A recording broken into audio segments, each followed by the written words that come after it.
Okay, in this demo we're going to talk about hidden parameters. We have released a new version or an advanced version of our hidden parameters capabilities within the Survey Manager.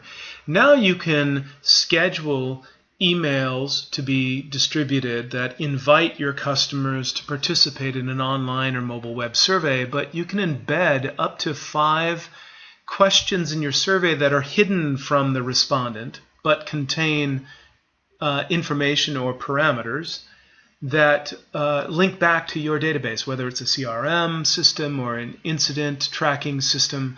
This way you can distribute surveys that have historic data for each of your customers that then will be linked within the reports. Okay, that's a mouthful. Why don't we dive in here and I'll show you what I'm talking about. I've created a survey here, scheduled hidden parameters survey, and let me go ahead and edit it, and this will start to make some sense, I hope.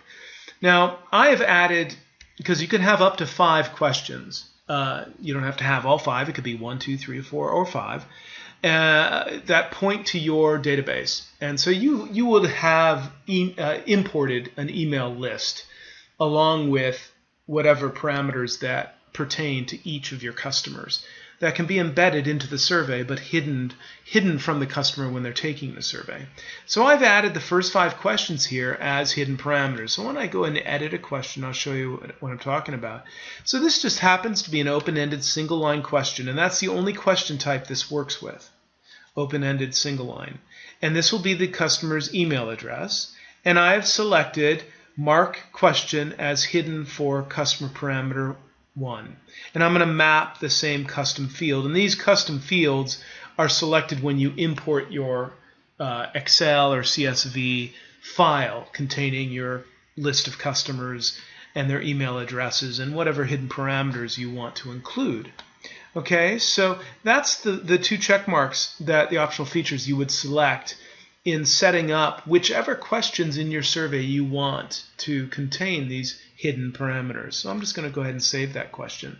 So those first 5 will not appear in the survey, so we actually have an 8-question survey. So for the respondent receiving this survey, they'll only see 3 questions.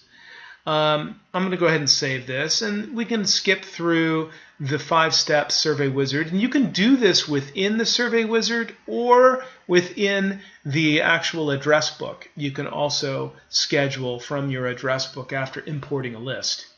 So there's 2 ways to do this. So let me jump to the scheduler, because there is an option here. You always want to check distribute through scheduler when you get to step 4.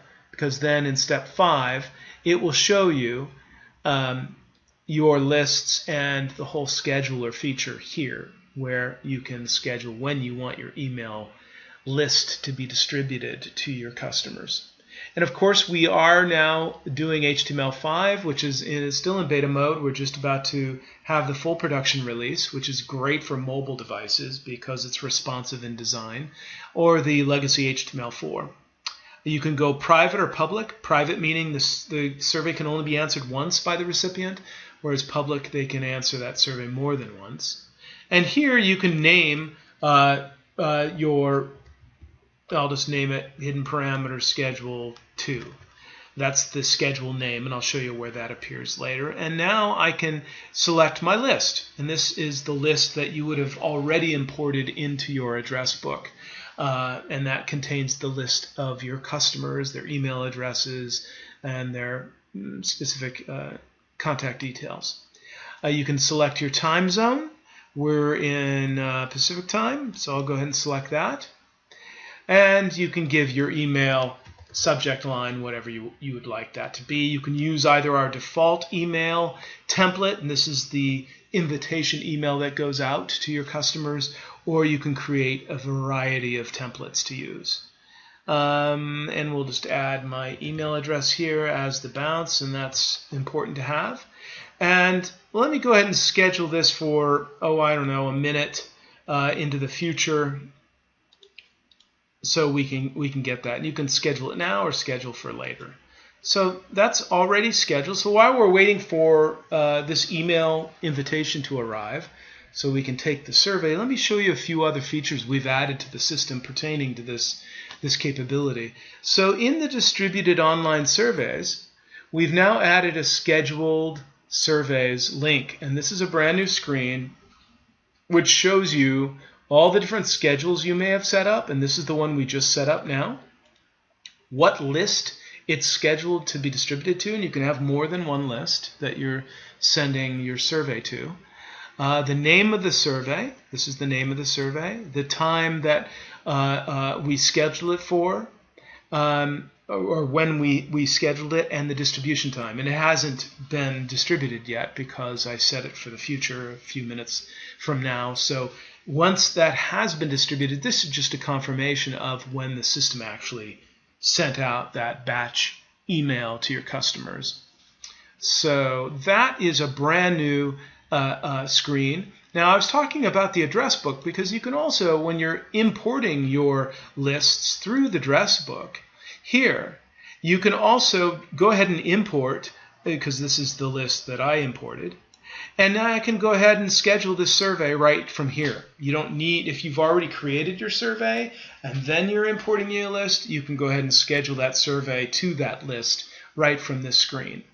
Or if you want to create your survey first and then import your list, you can do that as well. So there's two different ways, workflows available to you here in order to do this. So why don't we jump up to reports? I'm still waiting for my email to arrive so I can take that survey. But why don't we prepare to run a report while we're waiting? And that was the schedule hidden parameters survey, I believe. Yeah, so this is the survey that we scheduled. And once that comes in, we'll be able to run a report and take a look at that raw data. And here is my email. So I'm going to click on that. I'm going to go, and this is just the default template that we selected, but you can customize this however you want. I'm going to click on this, and this will launch the survey, and we're using the old legacy HTML4 interface. I'll say yes, testing, and yes, excellent, and that completes the survey. Okay, so now why don't we go back and we can select our survey, which we have here,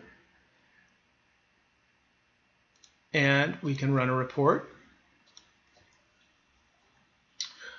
Or we can just actually view the report. That's probably better. We have one response, and you can always, this is just a trick, you can click right here and just take a look at the raw data whenever you wish. And I can see that my hidden parameter, which is my case ID, the name of the client, these are the variety of hidden parameters that I had selected that appears in the survey. And you remember I said testing, my first response, testing. So all the data is there, including my email address. So that is how we can pull into the system the hidden parameters that you've imported from your list to begin with and synced with the survey that gets distributed. I can also run a summary report or any other reports that I want and see the data there as well. I just took a look at the raw data, but you can also run a variety of reports too and look at it that way, whether it's cross-tabulation report, summary report, respondent level report, etc. So this is all just one of one, but if I take a look at the show detail, then I will see the same data that we saw in the raw data, but here it is in my actual summary report.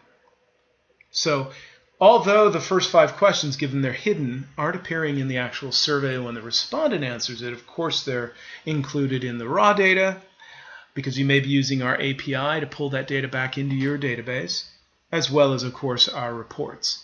And that concludes the tutorial here on our advanced hidden parameter feature and how you can schedule your online surveys to be distributed via email. Thanks a lot for your time.